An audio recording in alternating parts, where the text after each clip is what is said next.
உலகெங்கிலும் இருந்து ஸ்ரீ பாலமுருகன் ஜோதிடத்திற்கு ஆதரவு நல்கி வரும் அத்துணை நல்லுள்ளங்களுக்கும் வாசக பெருமக்களுக்கும் ஸ்ரீ பாலமுருகன் ஜோதிட மருத்துவாலயத்தின் அன்பார்ந்த வணக்கங்கள்.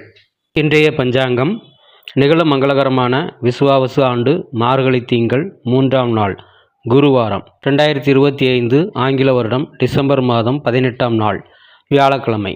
சூரிய உதயம் காலை 6:29. திதி அதிகாலை 3:51 வரை திரையோதசி, பின்பு சதுர்த்தசி. நட்சத்திரம் இரவு 9:34 வரை அனுஷம், பின்பு கேட்டை. யோகம் மாலை 4:03 வரை திருதி, பின்பு சூலம். கரணம் அதிகாலை 3:51 வரை வனிசை, பின்பு மாலை 4:54 வரை பத்திரை, பின்பு சகுனி. சந்திராஷ்டம நட்சத்திரங்கள் அஸ்வினி, பரணி. கோச்சாரம் குரு மிதுனத்திலும், கேது சிம்மத்திலும், சந்திரன் புதன் சுக்கிரன் விருச்சிகத்திலும், சூரியன் செவ்வாய் தனுசிலும், ராகு கும்பத்திலும், சனி மீனத்திலும் உள்ளனர். கௌரி நல்ல நேரம் மதியம் 12:15 முதல் 1:45 வரை, மீண்டும் மாலை 6:30 முதல் இரவு 8 மணி வரை. சுபம்.